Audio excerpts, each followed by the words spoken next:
Nous sommes le 6 juin 1944. Durant la matinée, tandis que les troupes américaines d'Omaha Beach piétinent, dans le Cotentin, la progression et la logistique américaine bat son plein.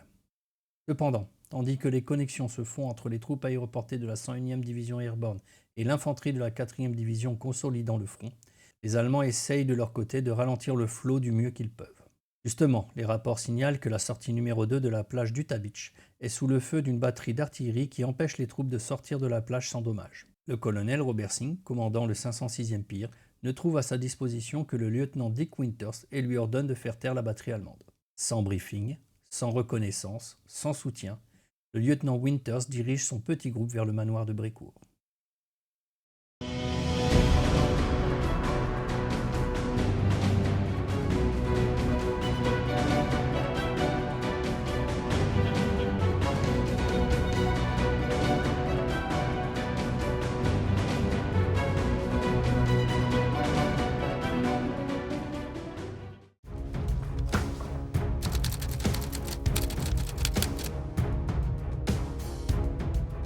« 6 juin 1944. Depuis minuit, le Cotentin est sous l'assaut des forces américaines. Les parachutages des 101e et 82e divisions aéroportées américaines se sont déroulés dans des conditions difficiles. Comme évoqué sur mes précédentes vidéos que je vous encourage à aller visionner, la 101e Airborne a pour objectif de sécuriser les 4 sorties de la plage codée Utah Beach, là où doit débarquer la 4e division d'infanterie américaine. Ces 4 sorties sont de vrais goulots d'étranglement et ils peuvent piéger les troupes sur la plage, les laissant à la merci des Allemands. Cependant, le plan de vol des avions dédiés au parachutage est très perturbé du fait des conditions météo et engendre un grand éparpillement des sticks amenant une grande confusion au sein des troupes américaines. Le 2e bataillon du 506e Pear, Parachute Infantry Regiment, auquel est rattachée la Easy Company, est largué en plein dans le secteur de la 82e division aéroportée vers Sainte-Mère-Église, soit à plus de 10 km de l'objectif initial. Il faudra le courage du lieutenant-colonel Cole du 502e Pear qui, en 5 heures, va parcourir plus de 20 km de son point de parachutage à Saint-Martin-de-Vareville jusqu'à Sainte-Mère-Église, puis de retour vers la plage en récupérant tous les soldats perdus durant le parachutage. C'est en chemin qu'il croise la route des restes de la Easy Company sous les ordres du chef de section Winters qui l'accompagne jusqu'à Odeauville-la-Hubert. Le chef de la Easy Company, le lieutenant Thomas Meehan, a été tué lors de son parachutage. Le lieutenant Winters est donc le seul gradé de la Easy Company disponible à ce moment-là. À Odeauville-la-Hubert, le QG du 506e bataillon va devoir rejoindre Sainte-Marie-du-Mont. C'est en chemin au village dénommé le Grand Chemin, qui sert à ce moment-là de QG temporaire, que le bataillon reçoit l'ordre de faire taire une batterie d'artillerie allemande de canons de 88 mm. Il s'avérera que les canons de 88 mm sont en réalité des canons de 105 mm Howitzer, beaucoup plus dangereux pour les hommes sur la plage. Lorsque Winters a besoin de renfort, le QG demande à la Dog Company d'appuyer l'attaque. La Dog Company, commandée par le lieutenant Ronald Spears, s'est perdue au-dessus du Cotentin. Le stick de Spears s'est retrouvé à plus de 5 km de l'objectif. Lui et ses 5 hommes rejoindront le QG temporaire à Le Grand Chemin dans la matinée.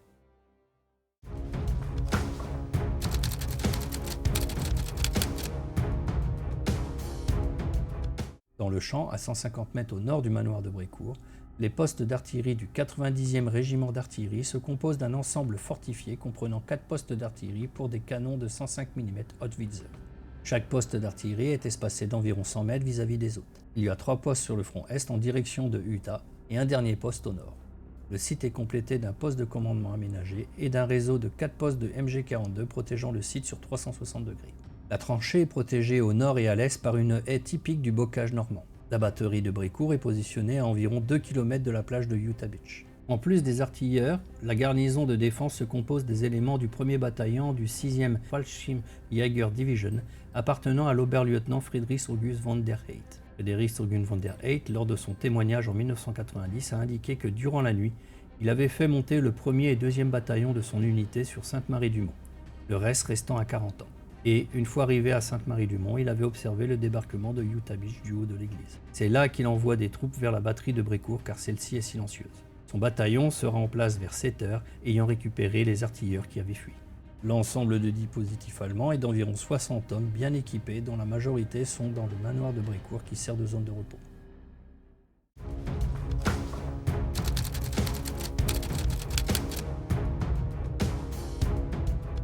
Il est environ 8 heures quand le colonel Robert Singh reçoit les informations concernant les tirs d'une batterie d'artillerie allemande sur la plage de Utah Beach et plus particulièrement sur le chemin numéro 2 tout juste ouvert.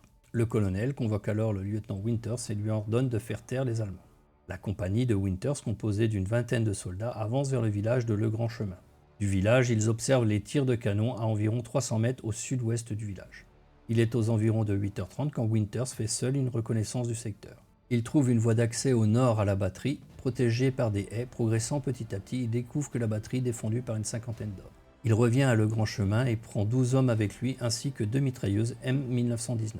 Les hommes déposent tout leur matériel et ne prennent que les grenades et leurs armes de dotation avec les munitions transportables. Progressant le long de la haie, Winters envoie les soldats Plecha et Hendricks avec la première mitrailleuse en amont de la batterie. Puis il positionne les soldats Lipgott et Pétier avec la seconde mitrailleuse M1919 en face du nid de mitrailleuse MG42 discrètement derrière la haie du bocage. En couverture arrière, il met les sergents Carwood Lipton et Myron Raney qui vont monter dans un arbre pour avoir une vue dégagée. L'arbre deviendra le Lipton Tree. Il sépare ensuite son groupe d'assaut en 2 équipes. Le premier groupe, composé du lieutenant Buck Compton, du sergent Garnery et du sergent Malarkey, doit longer la haie où se trouvent Plecha et Hendricks pour arriver de flanc sur le nid de mitrailleuse de la MG42. Le second groupe doit donner l'assaut sur le canon numéro 1 de la batterie. Malheureusement, un Allemand fait une patrouille durant les derniers déploiements du groupe de Winters. Winters abat l'Allemand de 2 coups de feu, donnant ainsi le départ de l'assaut. Le groupe du lieutenant Compton fonce le long de la haie très rapidement et débouche à découvert sur le flanc du poste de MG42. Ils lancent des grenades durant leur progression et plongent dans la tranchée. La MG42 et ses servants sont neutralisés durant le premier assaut. Pendant ce temps, les sergents Lipton et Rainey, avec leur position élevée, obligent les servants du canon numéro 1 à se protéger. Le groupe de Winters fonce vers le nid de la MG42 et plonge dans la tranchée. Les MG42, positionnés à l'ouest de la batterie, n'ont pas été assez rapides pour se repositionner. Lorsqu'elles ouvrent le feu, Winters et ses hommes sont déjà dans les tranchées, sauf le soldat Popewin qui, ayant tardé, reçoit une balle. Il est blessé au niveau du fessier au moment de plonger dans la tranchée. Win s'excuse auprès de Winters. « Je suis désolé, lieutenant, j'ai fait une gaffe, je suis désolé. » Se voyant débordé et sous le feu croisé ennemi, les 4 derniers servants allemands du canon numéro 1 sortent de la tranchée et foncent vers les postes de mitrailleuses à l'ouest du dispositif. Le soldat Lorraine abat le premier servant. Le sergent Bill Garnery rate son tir. Le lieutenant Winters abat 2 servants et le dernier servant est neutralisé par le lieutenant Buck Compton d'un lancer de grenaille non dégoupillé directement dans la tête. Il faut dire que le lieutenant Compton est un joueur de baseball dans la Ligue universitaire PAC-12. Il a été convoqué pour jouer dans l'équipe Hall of Fame comprenant les meilleurs joueurs universitaires du moment. Durant tout ce mouvement, la première mitrailleuse a couvert le flanc gauche de l'attaque, obligeant les Allemands à baisser la tête, les empêchant de riposter au mouvement des hommes de Winters. Le canon numéro 1 est maintenant sous contrôle. Les Allemands du canon numéro 2 lancent des grenades. Le caporal Joe Toy manque par 2 fois d'être tué par des explosions de grenades, dont une grenade qui a rebondi sur sa jambe. Il la prend en main et la relance dans le champ. Les soldats sont maintenant sous le feu incessant des MG42 qui les obligent à baisser la tête dans les tranchées. Il est temps maintenant d'attaquer le canon numéro 2. Les Winters sont venir une contre-attaque allemande. Alors, selon son témoignage, « Je me suis allongé et j'ai rampé jusqu'au coin de la tranchée. J'ai pu regarder à travers la tranchée de connexion jusqu'à la position suivante. Et bien sûr, il y en avait 2 en train d'installer une mitrailleuse prête à tirer. J'ai cependant tiré le premier et j'ai touché le tireur à la hanche et le deuxième dans l'épaule. Il est temps de lancer l'assaut sur le second canon. Winters laisse 3 de ses hommes dans le poste du canon numéro 1 pour couvrir leur position. Avec 5 hommes avec lui, il charge le canon numéro 2 par un assaut de grenade suivi d'une charge en tirant. Avec seulement un blessé, le canon numéro 2 est pris. Les Allemands, qui n'ont pas été tués, fuient dans le système de tranchée en direction du canon numéro 3. C'est à ce poste que Winters découvre le poste de commandement qui contient des radios, mais surtout la carte contenant toutes les positions d'artillerie du Cotentin du 90e régiment d'artillerie. La découverte de cette carte est fondamentale car elle va permettre de neutraliser les batteries allemandes et grandement favoriser la progression américaine dans les prochains jours. Winters ordonne la destruction des radios et du matériel restant. Cependant, avec l'assaut sur le canon numéro 2, Winters et ses hommes ont grillé la majorité de leurs munitions et grenades.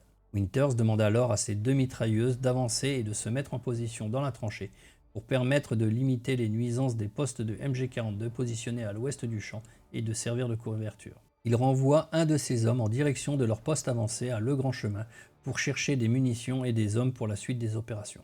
L'assaut est en pause et plus de 30 minutes plus tard, des hommes du 2e bataillon arrivent avec des munitions de réserve. Winter décide alors que c'est le bon moment pour lancer l'assaut sur le canon numéro 3. Un groupe de 5 hommes se lance dans la tranchée en direction des Allemands. Le soldat Hall de la Able Company, venu en renfort, est tué durant sa progression dans la tranchée. Mais l'assaut permet de prendre 6 prisonniers et le canon numéro 3.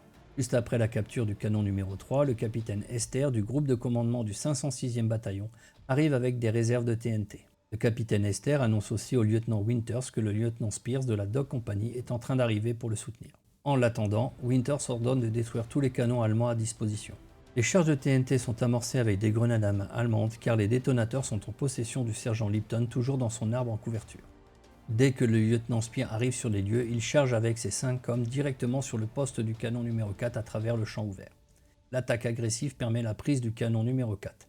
Cependant, un homme de la Dog Company est blessé, le soldat Julius Hook de la Fox Company est tué par les mitrailleuses MG42. Alors, les Allemands fuient le poste en laissant une grenade dégoupillée derrière eux. Voyant cela, Spears enterre la grenade avec de la boue qui explose sans faire de dégâts. Le canon numéro 4 est détruit avec du TNT et l'ensemble du matériel sur place est détruit. La mission étant remplie, Winters ordonne la retraite vers le grand chemin. Il commence par le retrait des mitrailleuses, puis ensuite des hommes dans les tranchées, emportant en tout 12 prisonniers. Quand Winters quitte le champ de bataille, il est déjà 11h30. Les pertes totales de Winters sont de 4 morts et de 2 blessés. Les pertes allemandes sont de 15 morts et de nombreux blessés. L'attaque a neutralisé une force d'environ 50 Allemands et fait fuir le reste des artilleurs. Par la suite, 2 tanks Sherman M4 avec leur support sont envoyés au manoir de Bricourt pour détruire les postes de MG42 et s'occuper des derniers Allemands restant dans le manoir. Mission accomplie.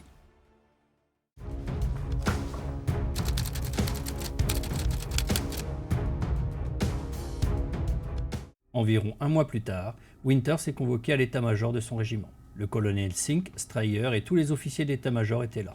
À la place d'honneur siégeait Samuel Lyman Atwood Marshall, l'historien de l'armée américaine. Selon Winters, tous les diplômés de West Point auraient été capables de tuer pour se retrouver à sa place, face au Marshall.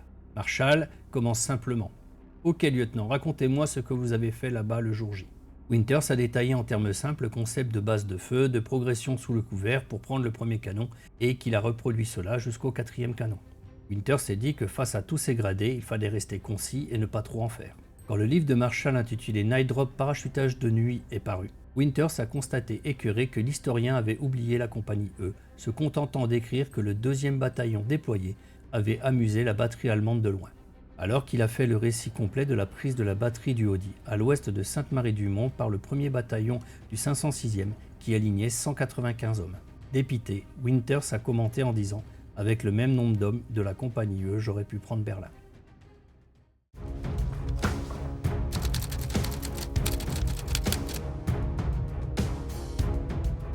En détruisant la batterie d'artillerie du manoir de Bricourt, la Easy Company a sauvé de multiples vies sur la plage de Utah Beach.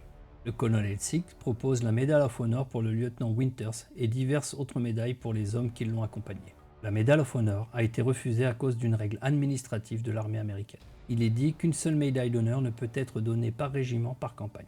Or, la médaille d'honneur de la 101e sera donnée au lieutenant-colonel Cole, dont nous avons parlé en début de cette vidéo pour sa charge à la baïonnette durant la prochaine bataille de 40 ans.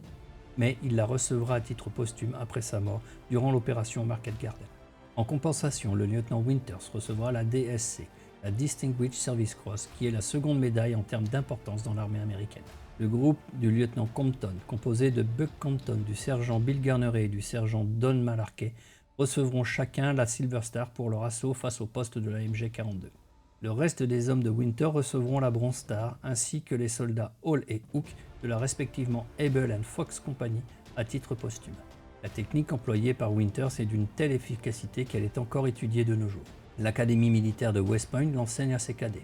La méthode de combat de l'infanterie de l'armée de terre française, telle que définie dans le manuel d'emploi de la section d'infanterie, INF 202, avec ses phases d'appui, couverture, assaut et rupture de contact, se rapproche de la méthode employée à Brécourt. Lorsque l'on a posé la question à Winters pour son courage et son génie tactique, il a juste dit « Notre succès était davantage dû à notre formation et au courage inébranlable de la Easy Company qu'à mon leadership personnel ». Aussi modeste soit-il, il ne fait aucun doute que les hommes de Winters étaient dirigés par un officier très compétent ce jour-là. Si vous avez des questions sur les livres qui m'ont permis de faire cette vidéo, vous les trouverez en description de cette vidéo. Si vous aimez ce format plus court mais dédié à une bataille spécifique, dites-le moi dans les commentaires. Je vous remercie d'avoir visionné cette vidéo. Pensez à vous abonner pour ne pas rater les prochains épisodes de Temps de bataille. La bataille de Normandie ne fait que commencer.